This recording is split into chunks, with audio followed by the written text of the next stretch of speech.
The German tank crew heard it before they saw it, the grinding of treads on rubble, an American tank coming toward the intersection. They had their gun trained and ready. They had already destroyed 2 American tanks that afternoon, and they were waiting to kill a third.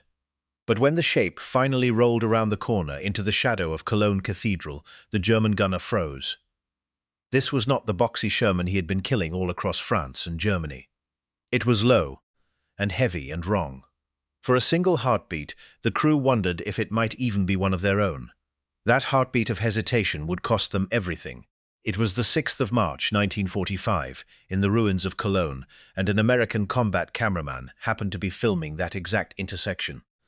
What his camera captured in the next few seconds became one of the most famous pieces of gun camera footage of the entire war, a duel between 2 tanks beside one of the greatest cathedrals in Europe. But the film hides a second story that almost no one knows. Inside that battle, a young woman was killed, and the 2 men who fired the shots would carry the weight of her death for nearly 70 years, until, as old men, they found each other and finally set it down. To understand that afternoon, you have to understand where the war stood. By March 1945, the Allies were driving into the German homeland itself. The Germans had a name for this last desperate phase of the fighting, the Endkampf, the final battle. Cologne, a great city on the Rhine, was a key gateway into that homeland, and it had already been reduced to a wilderness of rubble by years of bombing. Only its enormous cathedral still stood, more or less whole, above the ruins.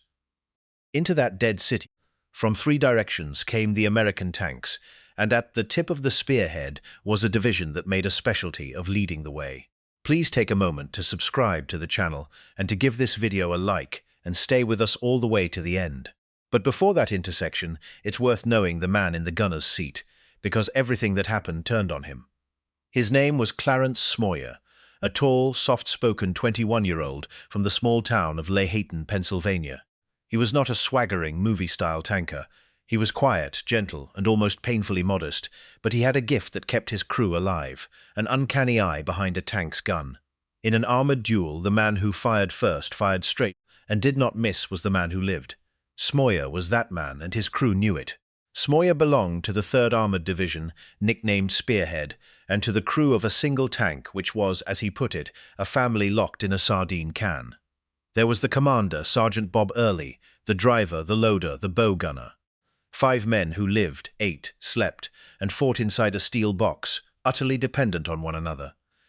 They had already been through the hell of the Normandy hedgerows, the Hurtgen forest, and the freezing chaos of the Battle of the Bulge. They had knocked out enemy tanks and lost friends in burning ones, and, for most of the war, they had gone into battle at a terrible disadvantage. The disadvantage was the machine itself. For years, American crews had gone to war in the M4 Sherman, reliable and produced in the thousands, but undergunned and under-armored against Germany's best.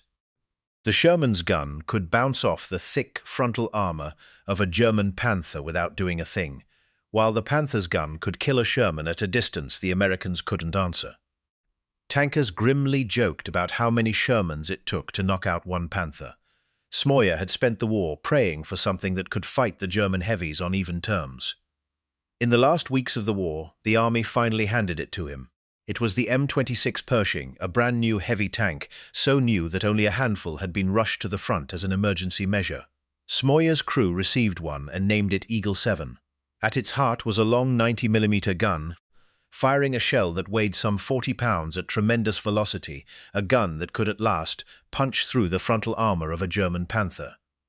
For the first time in the war, Smoyer had a weapon that gave him a fighting chance against anything the enemy could roll out. As Eagle 7 clanked into the outskirts of Cologne, that chance was about to be tested against a tank crew waiting to kill him. Fighting through Cologne was unlike anything the crew had faced. This was not open country. It was the largest house-to-house battle the US Army fought in Europe, a maze of shattered streets, where an enemy tank or an anti-tank gun could be hiding behind any pile of rubble, waiting for an American tank to cross its sights. The Germans defending the city had been ordered to fight to the last.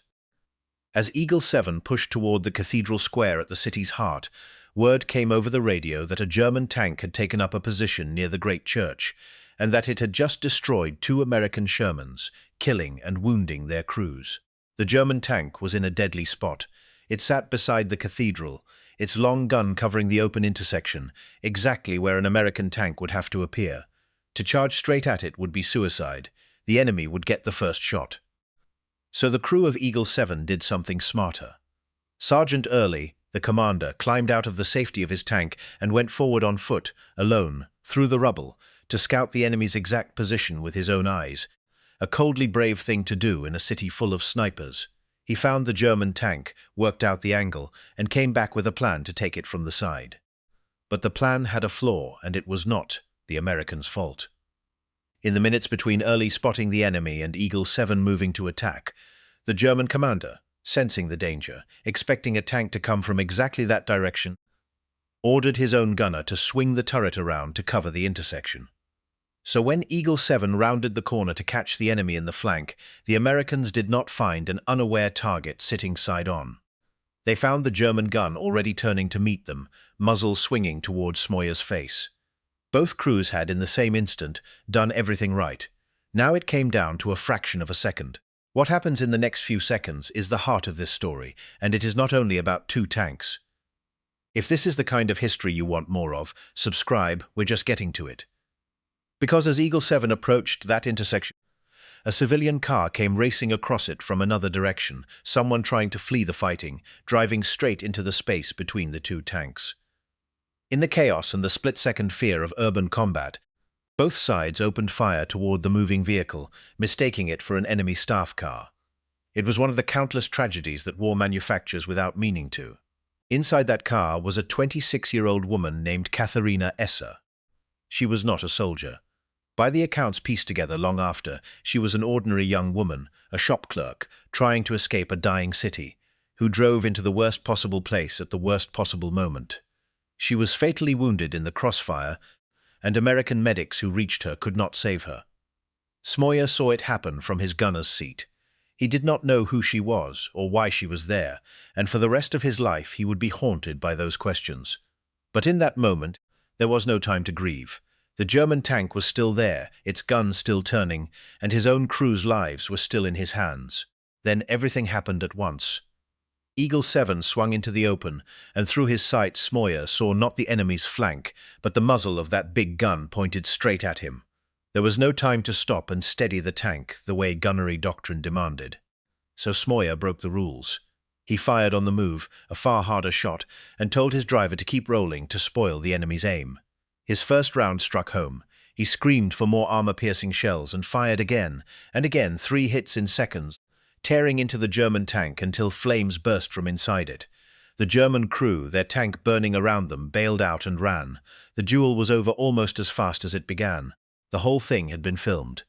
An Army combat cameraman named Jim Bates had set up at that intersection and captured the entire duel, the crossfire, Eagle 7 shots, the enemy tank catching fire.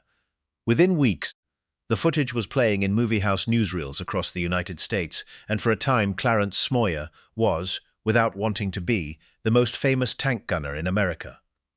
But the film that made him famous also captured, in its background, the death of a young woman he could not save.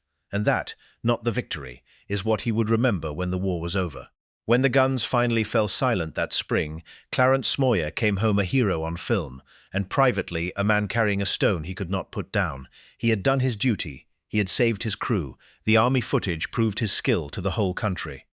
But he could not stop seeing the car in the intersection, and the woman the medics could not save. He was the kind of man who felt such things deeply and said little about them.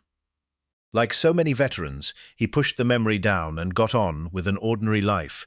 A job at a cement plant, a long marriage, children, and he could not watch war movies, and he did not talk about Cologne. There was one more insult waiting for him. Shortly after Cologne, Smoyer was caught doing something forbidden by army regulations, handing bubblegum to German children in the ruins. It was called fraternizing with the enemy, and as punishment, the Bronze Star he was due for his gunnery was quietly taken away, even as his crewmates received theirs.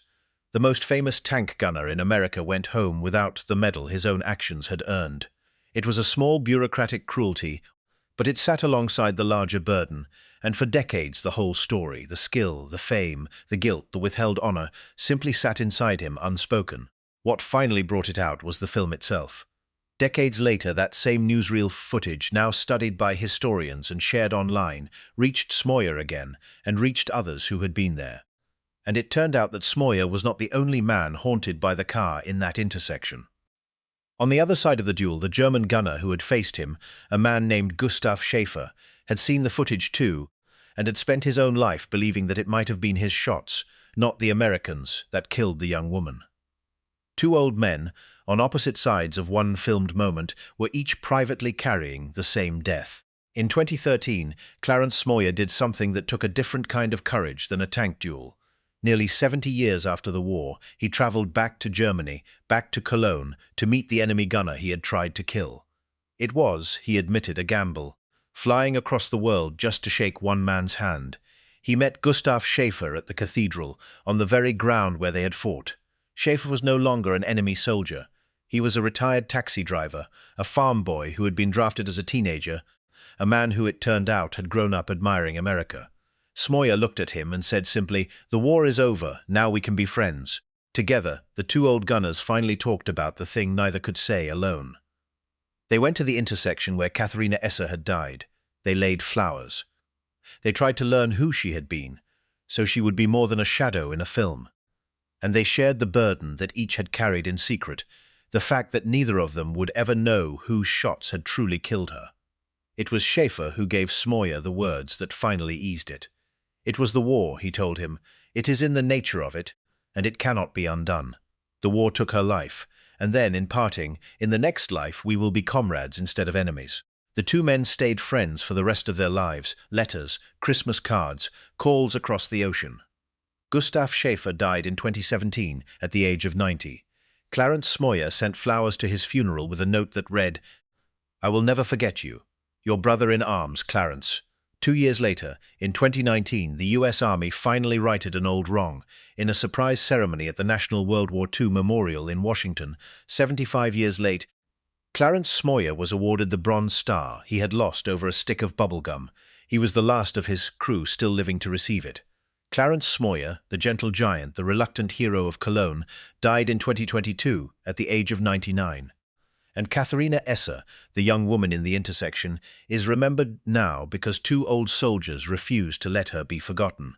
A gunner who fired first and lived, an enemy who became a brother, and a young woman neither of them meant to harm, whose memory finally brought two old men peace. The footage from Cologne shows a tank duel won in seconds.